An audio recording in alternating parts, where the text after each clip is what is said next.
What's up, my girls, my beautiful queens, my sisters? Welcome again to Girl Talk with J. Marie. Thank you so much for being here. And I'm super excited because you know me. Of course, I'm your host, J. Marie. You know, a little crazy, kind of cool, kind of sexy host, something like that. But because it's Girl Talk, you know a wise man is going to want to listen.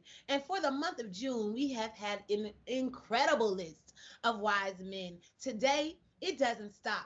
I have my bro on the episode, Stephon Chaney, and I want y'all to start clapping right now. Say what's up to my girl, Stephon. Hey Queens, how y'all doing? Happy to be here. We are so happy to have you. You guys, he's such a well rounded man. So that's why he's on this show today. He's an incredible husband, father, businessman, minister. He does it all. And he's talented. He just doesn't really say that too much. But if you go and follow him, you will see he could just do about every single thing. And as you know, this month we are honoring our Black, beautiful men and kings, and we appreciate them. So let's go ahead and get right into it. Happy Father's Day, y'all, because we are going to talk about it. Prayer on the spot now. You know, let's shout out to Prayer on the Spot, my prayer ministry, no, my prayer ministry. Now, Stefan, you already know. I love the Lord. I love the Lord. So on this show, we do have a segment called Prayer on the Spot where we like to give a scripture for everybody to take to their prayer closets. I want people to make sure that they have a word that they can use for the week, really for the rest of their lives. So this week we are talking about fatherhood. So this scripture is going to come from the book of Proverbs, y'all. Get your Bibles out and turn to the book of Proverbs. Okay, let me quit playing. All right. So Proverbs 1 and 8. Now, we just love Proverbs on Girl Talk with J. Marie. We need all the wisdom in the world. Okay, so Proverbs 1 and 8 says, "Hear, my son, your father's instruction, and forsake not your mother's teaching." I'm going to read that one more time because some of y'all was on your phones. It said, Proverbs 1 and 8, "Hear, my son, your father's teaching." It doesn't say that. It says, "Hear, my son, your father's instruction, and forsake not your mother's teaching." Now, I'm just going to kick it right over to you, Stefan. I want to know, when you hear that scripture, what do you think about? What instruction did you get from your father, or what do you give to your children? Yeah, so that's a powerful scripture. And the first thing I acknowledge is the beauty in the collective, the mother and the father, right? So as a and it's very important for us to have guidance from other men, but it's also important for us to see the hand that the woman plays in supporting the man and how that births a beautiful thing in the life of the son. And so for my dad, I remember one of the things that he gave me early on was always look people in their eye, always have a firm handshake, always work hard, earn your money. And so he taught me work ethic at a very early age. And my mom, even though my dad and my mom divorced at an early age, my mom was always the one that would be the comforter. Like I would be on a football field, I'd be on the ground with an injury. My mom is on the field, I and know that. she's got me off the field with her arm around me. And my dad is like, "What are you doing? You're gonna make him soft." But she was like, "No, like this is my baby." So I remember that very vividly at an early age, and I saw the different dynamic. Even though my parents weren't together, but I saw the importance of my dad being there to make sure that I was being raised and that I valued work ethic, that I valued integrity, that I valued respect. And then my mom was there to show that she always loved and cared for me. So it showed the full dynamic of God, and that he's going to give you a firm word. He's going to give you something true that you can live by, but he's also going to love you throughout the process. So that's what I think about. Man, now see, if I would have tried to explain the scripture, y'all, it was not going to come out like that.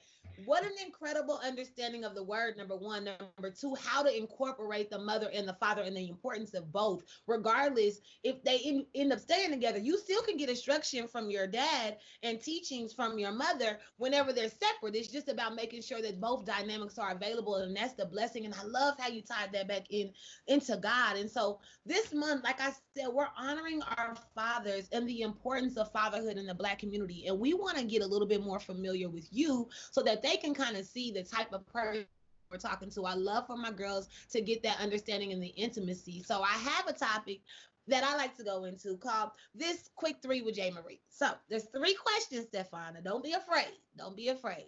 You know me. So don't be, I know that's why you here, because you're gonna keep it real. But I also want people to get an idea of things that you do, because y'all, I'm not trying to like toot his horn. He's just a very, very, very well-rounded father. He's one of those people that you can truly learn from, a good mentor. And this is what I want to have on my show for any type of artist or guest co-host. So with these questions, just listen, y'all. Just listen.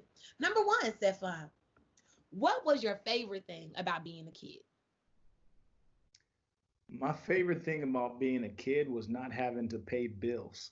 Thank you.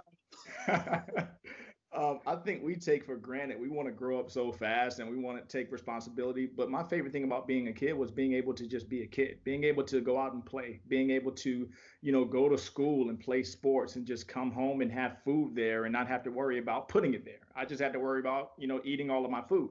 So I just love being able to be a kid, being able to have friends, being able to just enjoy life.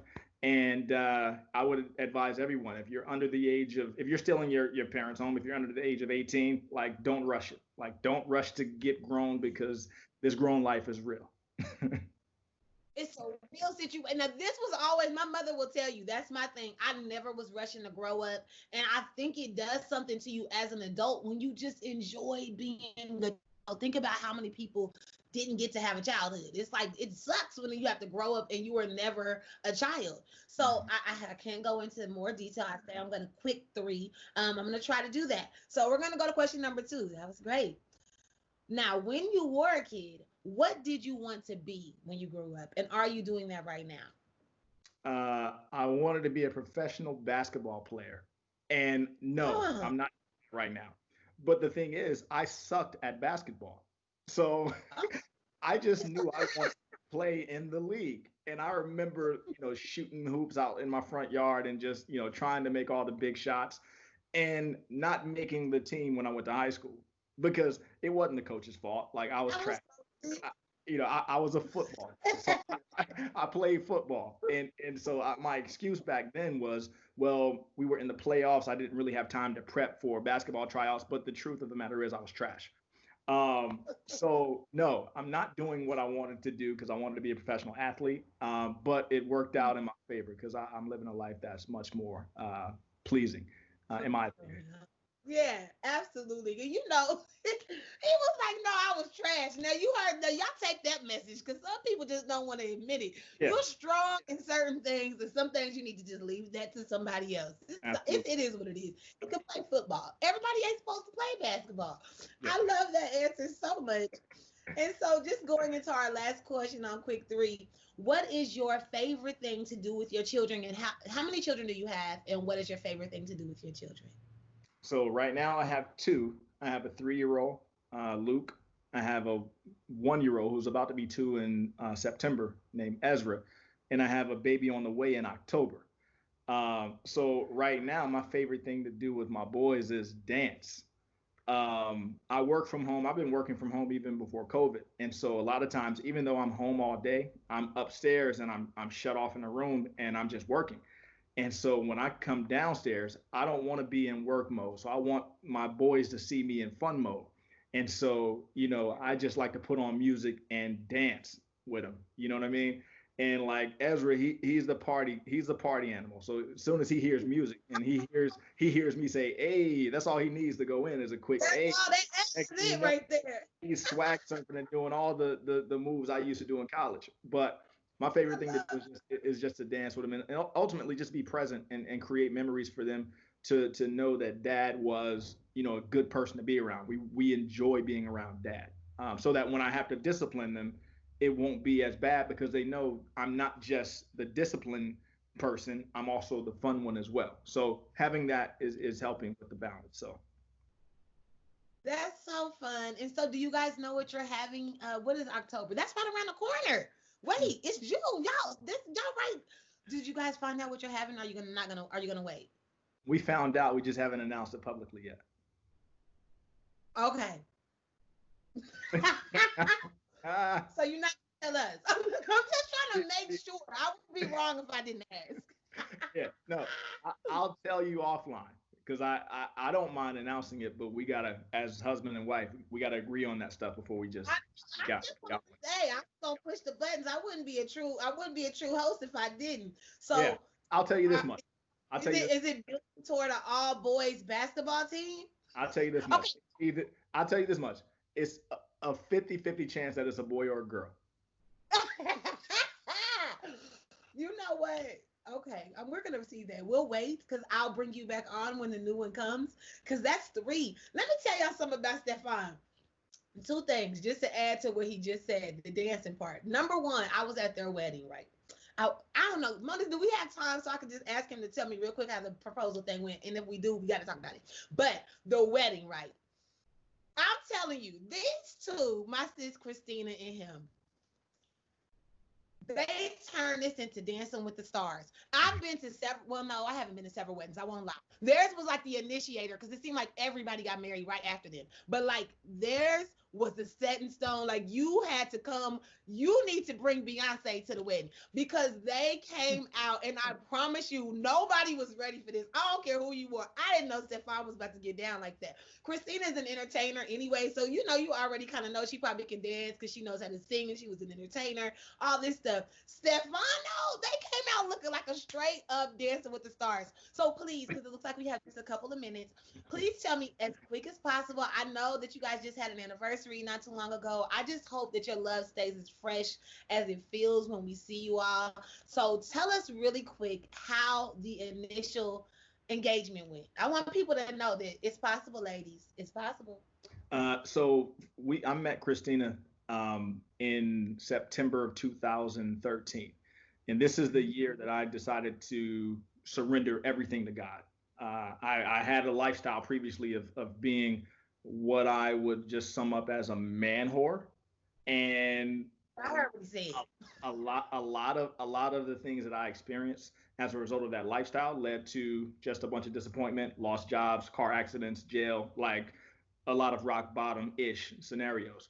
And Yeah. so I decided to turn everything around in July of 2013. I met Christina in September.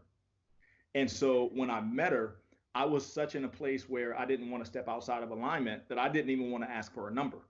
And the way I met her was waiting in line at an event that was being promoted through the church at the time, through one church in Unlikely Heroes.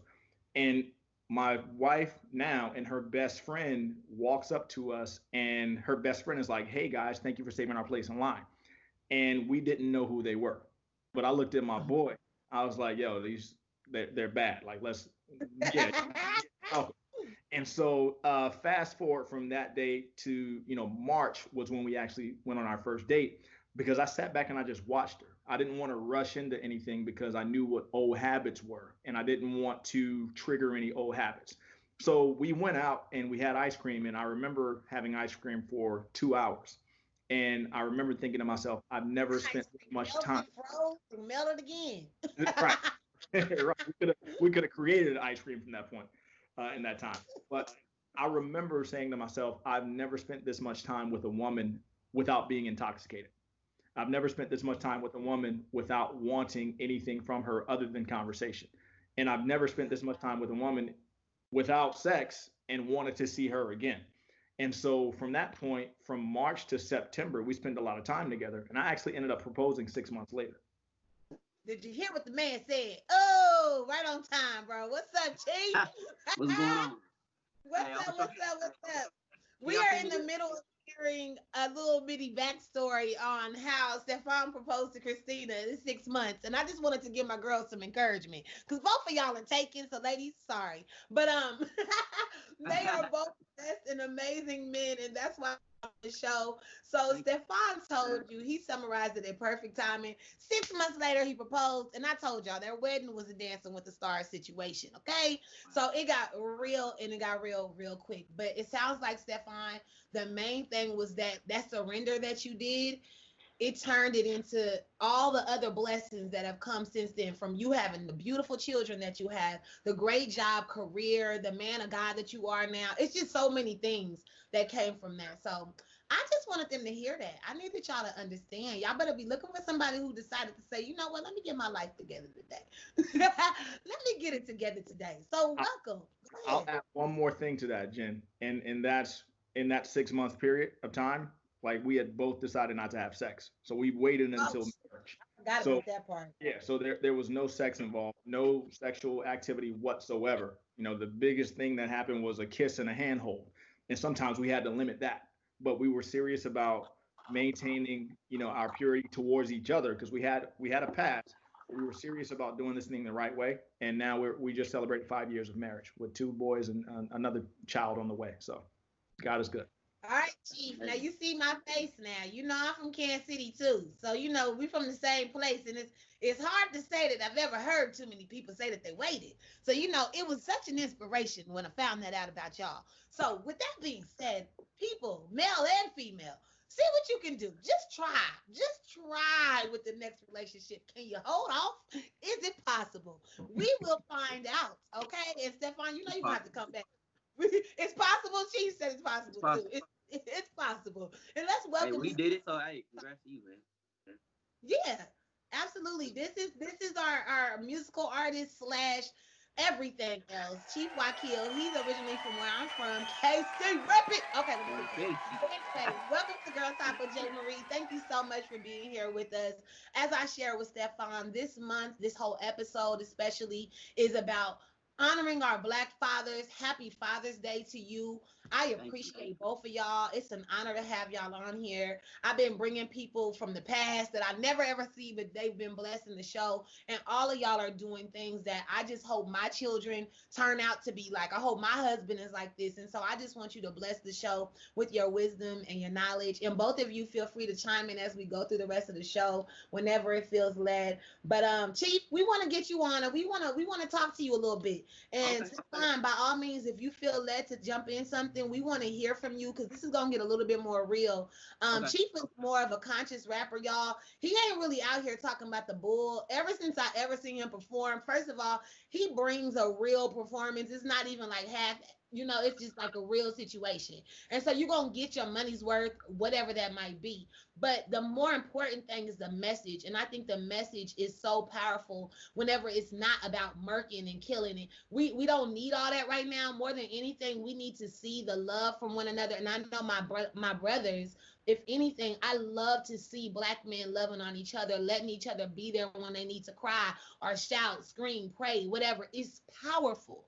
So, Chief, please answer some of these questions that I have because Okay.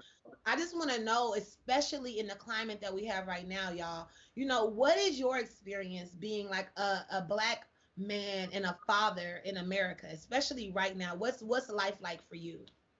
Um, I guess well, okay, I can just say, um, well, one, just being a black man in America. I mean, of course, I haven't. We all have different experiences. I just checked out the interview you had with Eric, and of course, I know that story a little bit too. His encounter with the police and all that stuff like that. And I had a couple myself, not to that extent, but just the initial, you get pulled over just because you look away, or and you see me in person, like I'm sure I don't even look assuming it. I mean, you wouldn't expect too much, but I mean, whatever. I've been pulled over. I was once shooting some content with a friend who does a lot of, like, influencers, social media videos. We was doing those, and somebody called the police, and it was obviously a situation going on. A cop jumped out, uh, gun, drew his gun as he was getting out the car, very casually. It wasn't pointed. It wasn't, fingered. You know how I feel like there's a protocol where if you're gonna draw your gun, with a certain, you do it in a certain way. He came out and just pulled it out like he was just a random person off the street, and then started asking questions, what's going on? So we're all like, hey, we just shooting videos. And it's so many different, even in the school system when I was younger, Blue Springs. I went to Blue Springs for a hot That's second. really cool. Shoot. Yeah, for a So hot second. We moved out there for a little bit, and I faced, racism at that level. Even with the kids, I had kids just start stuff with me. I was a new student, and obviously, I was gonna defend myself, but I had nobody to defend me when I defended myself. And so when I defend myself, You look like the bad guy because you stand up for yourself against yeah, anybody that's not black. I mean, they'll let you fight if you're black. I mean, yeah, shoot. yeah, and That's they just were, the they were, truth. they was, it's pretty, exactly. But just to make it short, so I don't go through every single thing, it can be tough because, I mean, of course, you see, the good sides and bad sides of people, but it's kind of scary though, like especially now, like all the stuff I'm seeing, and obviously the internet allows you to see, if you dive into anything, any rabbit hole, like it can amplify anything. But this issue is a real issue though. I don't walk around and mean mug every cop I see, but do I trust the police? Like when I see a policeman driving by me, of course I try to keep my cool. Like, yo, it ain't got nothing to do with me. But I'm still nervous. I'm terrified. If I get pulled over, I'm terrified. I've been terrified. I mean, I've been pulled over just me and my wife was going to pick up our daughter, and they were trying to figure out a reason to ask. Like they put it over first, and then trying to figure out why they did it, and eventually let us go. Big sigh of relief, but like you just never know, and it's scary. And then also having to just think about having a conversation with your kids, and I have a young daughter, and now I have a son now, so I have both, and it's just so many things that we got to do to prepare our kids just to live a regular life that other people don't have to think about, and I don't think they understand that pretty much. So it's a lot of pressure. It's a lot of you have to really like just fight through it and just just lean on God with it, honestly, just and see what the answer is. But obviously, but I really have to make sure I groom them just to have like just self-love and just to know how to just be a decent human being, period, to where everything can fall in line, to where if you are getting pulled over and harassed, like that you just kind of know, like, I'm not going to give them anything to work off of. Right. And even, but that sometimes ain't you enough. just don't know. That's the other part of it. Like you said, and I love that you just said, teach them how to be a decent human being. And I, both of you, I know how you all are as fathers, and I feel like with that is the first step that we have, even just a small chance that if this continues in the way that it has, at least that you don't have a child that's gonna be just straight up ignorant. Like, man, no, what's up? Because I think with fathers being in the home, having that authority figure in your home, it allows you to learn how. And not saying that all police officers are coming at you correct, where they deserve to get your respect, but I think it kind of teaches you to have some type of authority. Like, okay, so if daddy says this, you know how to submit in a respectful way, submit to authority. And when you don't have a daddy in your home, I really have noticed and believe that it causes you to be a little bit more reckless and flip it off the tongue, or like, what's up, more aggressive. Not to say that they have a right to do what they do to us. I'm not saying that. But what I will say is I think it teaches us to be like, okay, this is like you said, what they teach us, just stay calm. You got to say yes, sir, and da-da-da. And I won't get into it too much because I'm in my feelings a little bit about everything that's going on. But it's bull crap. But then again, you want your babies to survive. You just trying to keep them alive at this point. You know what I'm saying? Jen, go ahead. I was going to add one thing. Go ahead. Yeah. I was talking to my wife this morning, and I told her I cannot help but think that when it comes to life and death, I have to factor in that my ticket out could be an encounter with the police. Back in the day, it was high blood pressure, cholesterol, you know what I mean, heart problems. But like the time that we're in, I have to factor in that this is a real, this is a real something on the checklist. And so to your point, I think, having the awareness of that, I can help build a strategy around protecting my sons and say, listen, it's not fair that we have to have these conversations and our white brothers and sisters don't have to. But my responsibility is keeping them safe and keeping them alive and making sure that they can thrive. So yes, teaching them, self-control, introducing them to God at a very early age, because if they're able to tap into the Holy Spirit, one of the fruits of the Spirit is self-control. So regardless of what you're going through, if you're able to submit to the Spirit, you can make it through any situation, crooked cop or otherwise. And that's going to be the thing that I find comfort in, knowing that my kids have a relationship with God for themselves. Yeah. And I was going to say too, what you said, Jen, what you said as far as like being, you was going on somewhere, and it just brought me back to the decent human thing, right? So obviously Yeah. that falls under like knowing God, because even with God comes wisdom. Like I'm always speaking on that, like in the house, like just make wise choices. And but as far as just being decent, like even goes, like I'm glad I have a son and a daughter, so I wanted both. You know, and usually people they assume that because I wanted a boy first or whatever, that it was like I just was waiting on my boy just so he could be my boy, and it's like it ain't really that. You know, like one, I'm glad I have my daughter first. Like that's how that opened me up to a whole different like this the daddy's Even just girl being a husband and stuff dynamic. probably helps. Yeah. It's crazy, but like the reason why I love having both, because it's so much. I feel like it's so much that they can learn within the household, and this is gonna make sense with the being decent thing, because I feel like they will know how to respect each other as opposite sexes. Um, my son is a little lighter skinned as well.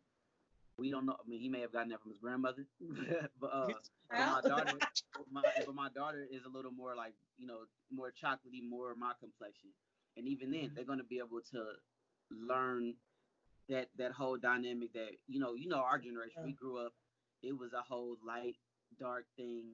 I'm African mostly too, so like I was getting, my name was being made fun of, my ears used to stick out, so I was monkeys and African booty scratchers and all types of stuff growing up. And then on top of that, we have that aspect, they're Nigerian kids, so it's like you have that African American divide that they can try to learn how to work through, that light and dark they learn how to work through, in male and female, and just like we're teaching our son that decency early, like just because you see it or you see somebody that is you may think that they don't respect themselves, that don't mean you go and disrespect them. And that goes back to this whole dynamic we have of race. So many people try to bring up the argument about black on black, or when it comes to using certain words that everybody wants to use, that most of us are taking back, we use it amongst friends or whatever. They want to say it, so I'm like, well, you guys say it, or cops killed this guy, we're upset. Well, you guys kill each other. Like that's a conversation that, oh my God, it'll be a whole nother day. See, you gotta be that's you a gotta hard one. be decent, man. You gotta be like that. That's another thing with walking with God, because it shows like God is love and compassion, and you can understand, like if you can rescue a rabid dog, or some crazy dog, and bring him into a home and nurture him, and then he turns into a whole different thing. You never know what you can do when it's one of these kids in the inner city that, I'm sorry if I'm going off topic, but one of these kids in the inner city that may have that situation where there is a problem up here because of the trauma that we're born into. Yes. It's like, it takes you a long way, man. Love and compassion, and that all falls under God.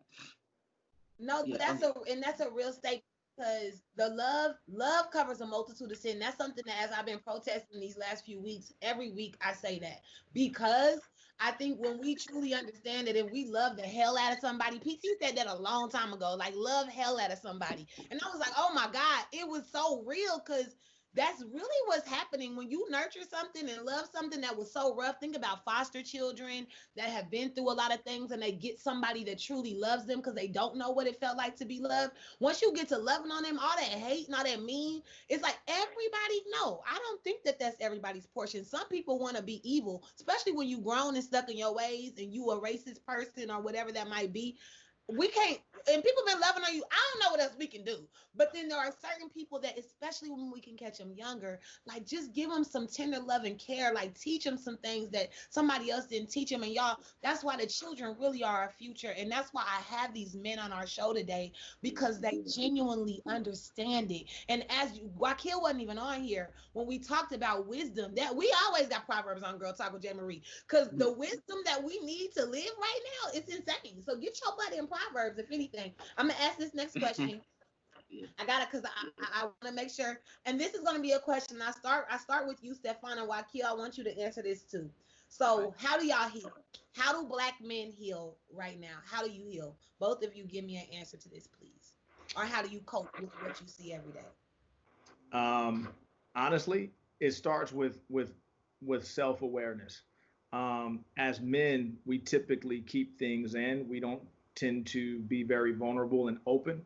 But what I've learned over the course of the last, several years is that stuff has to come out. So I have to acknowledge the fact that I am sad. I have to acknowledge the fact that I'm very emotional. I have to acknowledge the fact that I live in a crazy world, and just acknowledge where I am. Then the other thing is, going back to my relationship with God. I'm not trying to be super religious. That's not my thing. But God is a real God, and he's been touching me and reaching me in real ways right now, in ways that people can't possibly do. And so, once I acknowledge how I feel and the fact that in some cases I feel powerless, like there's nothing I can do, I seek his face, right? One of my favorite scriptures is Matthew 6:33. Seek first the kingdom and his righteousness, and all other things shall be added. So I seek him and I say, listen, man, I am pissed off right now. I feel like I could kill somebody right now. I know that's not who I am, but I need you to come in and heal and show the direction of where this thing is going. Show me how I fit in and show me what I can do that's going to cause real impact.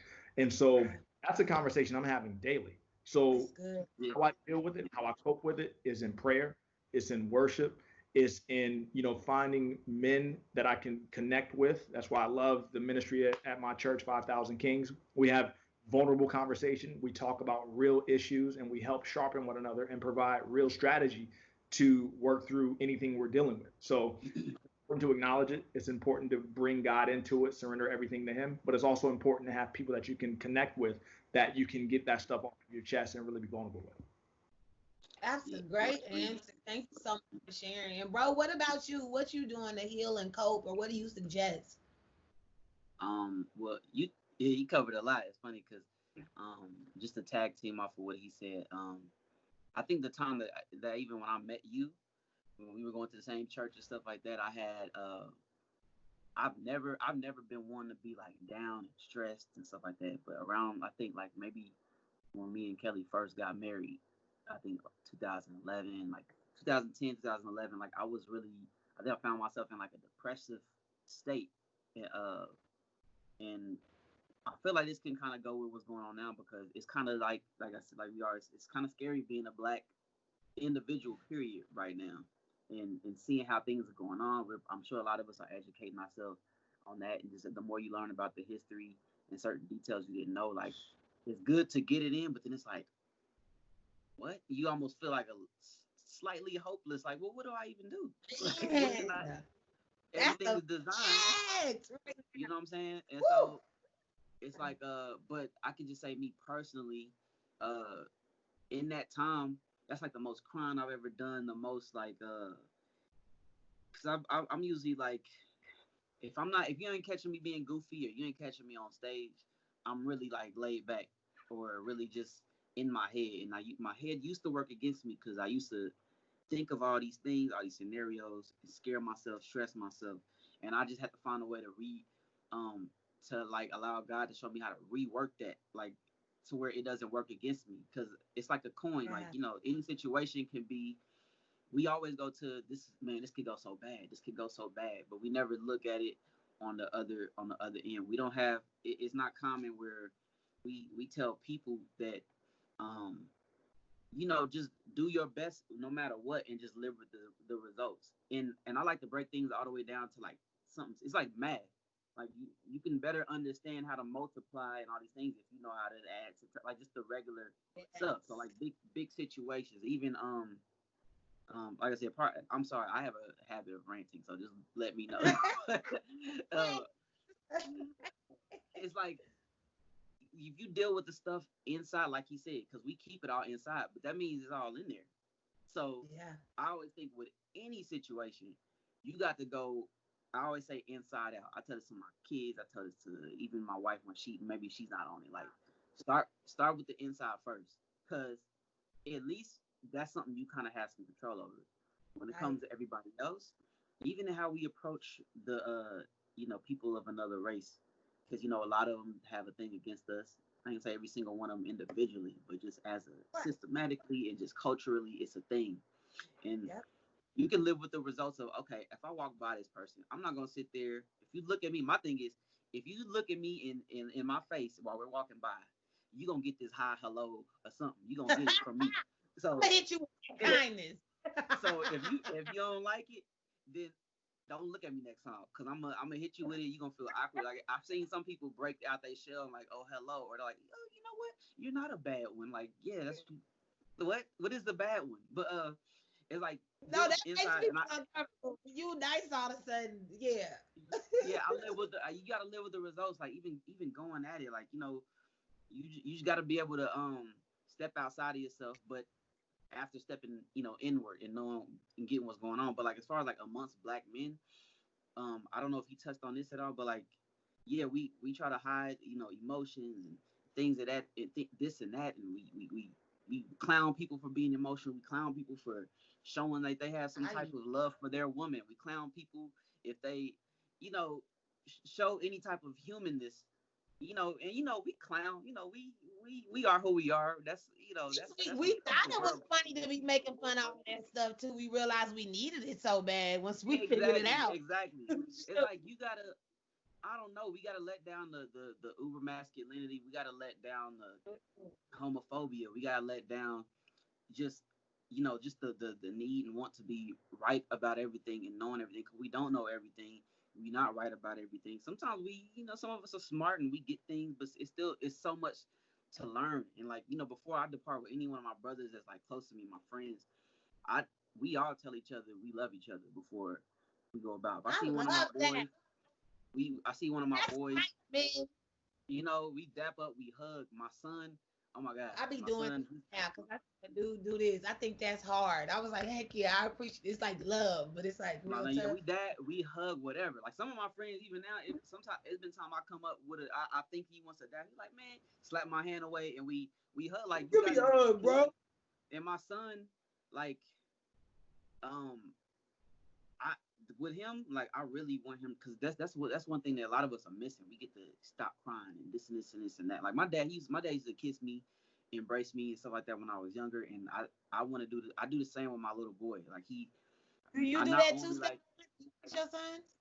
Yeah, I'm sure he does. He seems like the type that does. Like, I really roughhouse with him too. It seemed like it to me too. Yeah, I mess with him and stuff like that. But yeah, it's all hugs and love. Like, we need that. Everybody needs that.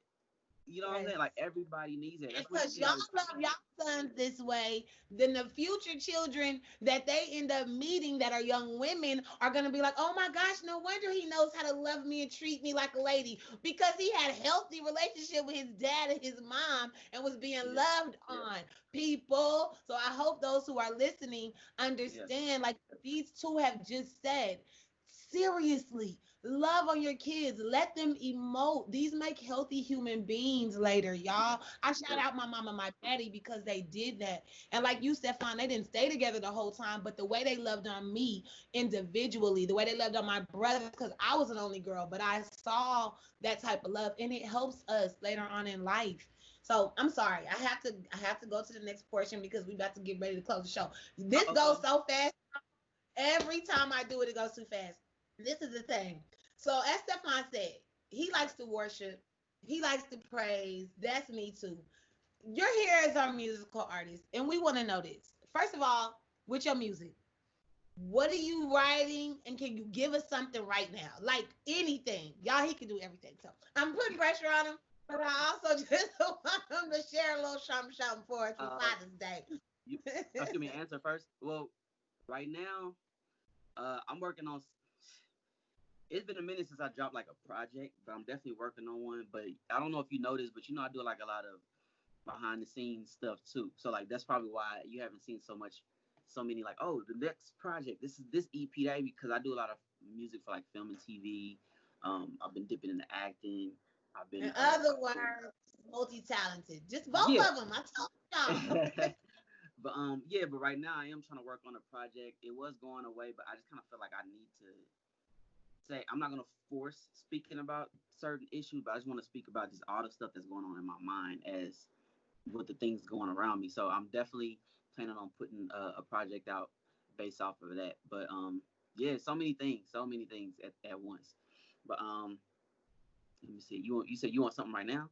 Like just spit a little something, just some bars, just a few bars. Okay. A little That's what I'm working on. So like the window to the soul, if you look inside them, man, you never know what you end up finding. Secrets that we hold is kind of crazy, ain't it? You plant a seed and watch it grow. Life is what you make it. So I'm gonna make it out the cold. It's a fire in me. Cue the sirens in the holes. They can die trying, but I ain't stopping, never know. Build a house on sand and watch it crumble to the floor. Said I've been trying to get it, committed to this ignorant shit. The game been the same hoe, just letting every nigga hit. But I'm the one thinking I'm the one that's gonna turn her out. Guess it's a couple things I still need to learn about. She don't want to be saved. I can't save her. Came a long way from saying no to strangers, for cooking up studio and hitting up bangers. The hard times wrote these hard lines. And I'ma be a legend on this earth until I fade away. Fade away. Fade away. I'ma be a legend on this earth until I fade away. Yeah, I'm gonna let y'all gonna get that on the project. Yes, thank you. Listen for the project. And like you said, man, you build something on the sand, it's gonna fade away. Okay? Do you hear what the man said? Exactly. That's the word right there. Thank you so much for blessing us with your presence, with your gift. Yes and yes. Now I got one more thing for you fellas, you beautiful kings. Stephon, please start us off. If you want to leave one thing for young men as well as your fellow fathers, what do you want to share with them as we close out the show today? I just want to remind every king of your value. Uh, I think if we start seeing ourselves right, to the point you made earlier, Jen, uh, healthy homes lead to healthy neighborhoods. Healthy neighborhoods lead to healthy cities and states, society at large, and a healthy world. So a lot of that starts with the men. And I believe that if we see ourselves the right way, then we'll be able to appreciate those around us even more. We'll be able to appreciate the women that we come into contact with. We'll be able to see them as the queens that they are, because they too are created in the image of God, and we can appreciate the God in them and see them through the lens of God instead of the lens of promiscuity. And that will lead to us treating them better. That will lead us to cherishing them, appreciating them, and not using them. And when we do that, that will lead to healthier relationships. That's going to lead to healthier families, and that's going to essentially change the world. So, kings, fellas, remember that you are royalty. You're an heir of the kingdom. You're created in God's image and his likeness. You have dominion over everything that will try to stand against you. And you have everything that you need to be great in this world right now, because we're here right now for a reason. So tap into your here and let's get it. Yep. First of all, everything he just said. First of all, everything with that.